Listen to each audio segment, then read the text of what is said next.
नमस्कार. आज ग्रामीण आणि शहरी शिक्षणातील तफावत, सुधारणा आणि उपाय या विषयावर आज आपण चर्चा करणार आहोत. शिक्षण हा कोणत्याही समाजाच्या प्रगतीसाठी आणि विकासासाठी अत्यंत महत्त्वाचा घटक आहे. शिक्षणामुळं व्यक्तीला ज्ञान आणि कौशल्य मिळत नाही तर त्याच्या संपूर्ण जीवनमानामध्ये सुधारणा होते. परंतु भारतासारख्या विकसनशील देशात ग्रामीण आणि शहरी शिक्षणामध्ये फार मोठी तफावत दिसून येते. शहरी भागामधील शिक्षण व्यवस्थेचं अद्यापही अडथळे आहेत.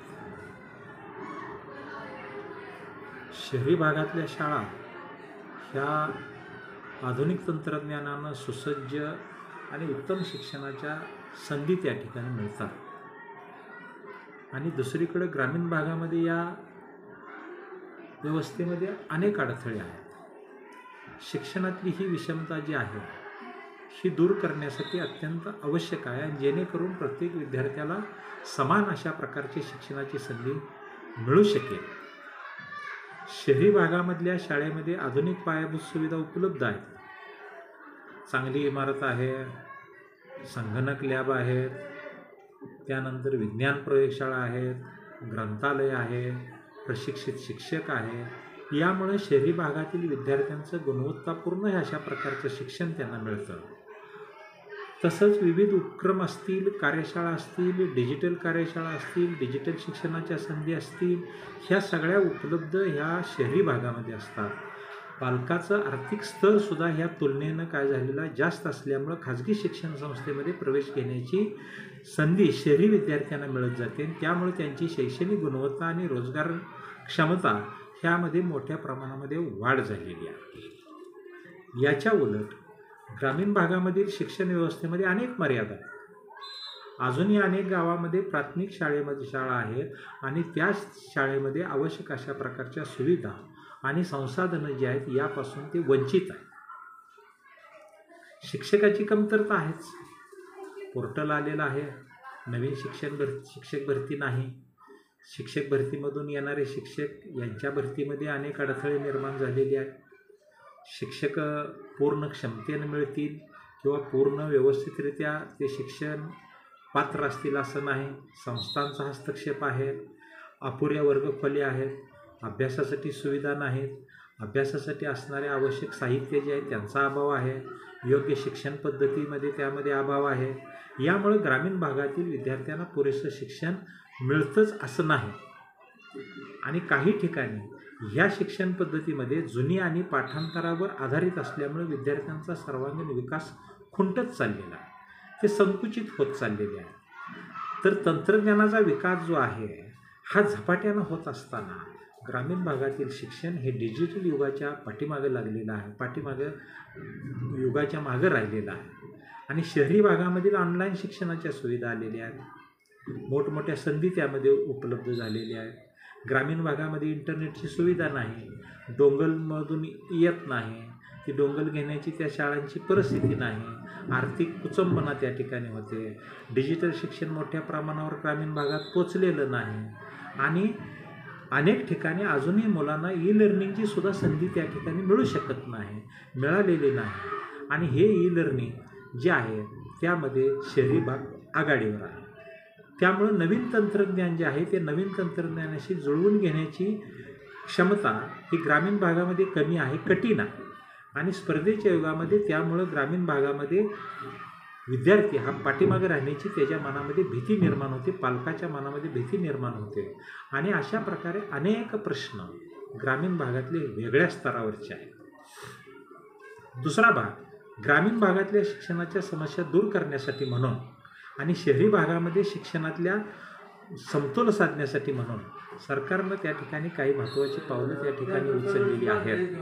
नवीन राष्ट्रीय शैक्षणिक धोरण 2020 अंतर्गतमध्ये प्रत्येक भागामध्ये विद्यार्थ्यांना समान संधी देण्यावर भर देण्यात आलेला आहे. डिजिटल ग्रामीण भागामध्ये पोचण्यासाठी ई पाठशाळा, स्वयंपाक, दीक्षा यासारखे ऑनलाईन जे आहेत हे ऑनलाईन उपक्रमाद्वारे त्या ठिकाणी चालना दिली जात आहे. तसेच बेटी बचाव, Beti Padhao, mid day meal यासारख्या अनेक शैक्षणिक धोरणामुळं मुलींच्या शिक्षणाला प्रोत्साहन त्या ठिकाणी मिळत चाललेलं आहे. ग्रामीण भागामध्ये शिक्षण व्यवस्था सुधारण्यासाठी म्हणून अधिकाधिक प्रशिक्षक शिक्षकाची नियुक्ती करणं सुद्धा गरजेचं आहे. अधिकाधिक शिक्षक उपलब्ध असणं गरजेचं आहे. ते नियमित हजर असणं गरजेचं आहे. त्यामुळे शिक्षक आणि प्रशिक्षण आणि त्यांचं जबाबदारीनं होत असलेलं कार्य हे सुद्धा आवश्यक आहे. याशिवाय विद्यार्थ्यासाठी शालेय वसतिगृह नाहीत. मोफत पुस्तकं आलेली आहेत, मोफत गणवेश आलेले आहेत. शिष्यवृत्ती यासारख्या सुविधा जास्तीत जास्त वाढवल्या तर गोरगरीब कुटुंबातील ग्रामीण भागातील मुलांना शिक्षण घेणं सोपं होईल.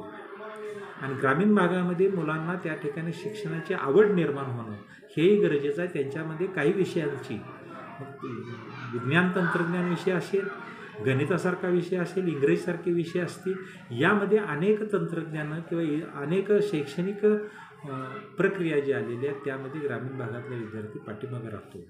तंत्रज्ञानाच्या मदतीनं ग्रामीण भागामध्ये शिक्षणामध्ये क्रांती घडवता येते.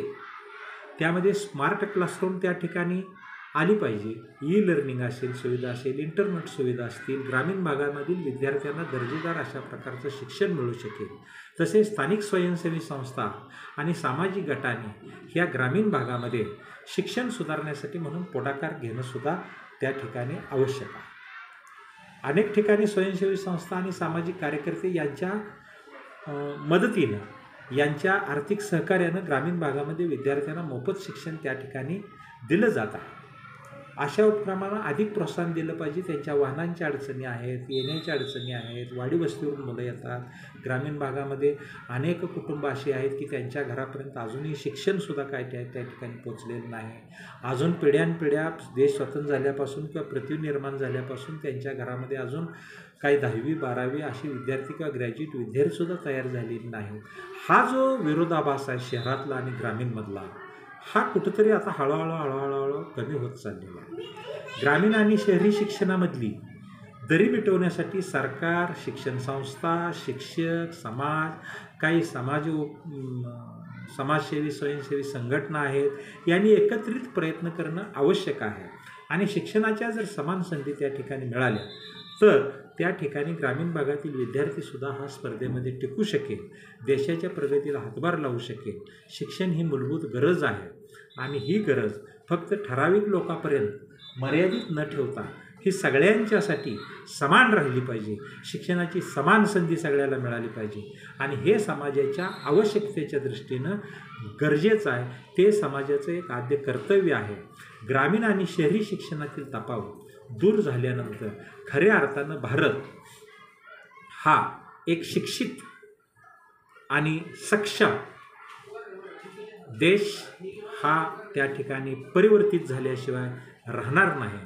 आणि म्हणून परिवर्तनाच्या प्रक्रियेमध्ये ग्रामीण भागसुद्धा, ग्रामीण भागातील विद्यार्थीसुद्धा त्या ठिकाणी कसल्याही परिस्थितीमध्ये शहरी भागाच्या तुलनेबरोबर आला पाहिजे. शहरी भागातले प्रश्न त्या ठिकाणी जरी वेगळे असले, ग्रामीण भागातले प्रश्न वेगळे असले तरी काहीच त्यातल्या समान संधी हुडकून, समान अडचणी शोधून त्या ठिकाणी आपल्याला हे परिवर्तन करणं गरजेचं आहे. तरच देश शिक्षणाच्या बाबतीमध्ये या जगामध्ये कुठंतरी आपल्याला ही प्रगती किंवा त्याच्याबरोबर त्या ठिकाणी तुलना करण्याच्या दृष्टीनं पुढं जाईल. म्हणून देश हा घडवण्यासाठी, देश हा आदर्श नागरिक घडवण्यासाठी, शैक्षणिकदृष्ट्या आघाडीवर नेण्यासाठी म्हणून ह्या सगळ्या ज्या शिक्षणातल्या तफावती आहेत ग्रामीण आणि शहरी, या तफावती दूर करणं हे सुद्धा सगळ्यांचंच एक आद्य कर्तव्य आहे. तरच देश आपला हा मोठ्या प्रमाणावर प्रगतीपथावर जाण्याची यापुढच्या काळामध्ये ही अपेक्षा आहे. आणि हे सगळ्यांनी करण्यासाठी म्हणून आपल्याला ह्या शिक्षणामध्ये अनेक आमूलाग्र बदल त्या ठिकाणी घडवणं गरजेचं आहे. अशा प्रकारची एक अपेक्षा व्यक्त करतो आणि या ठिकाणी मी थांबतो. जय हिंद, जय महाराष्ट्र, धन्यवाद.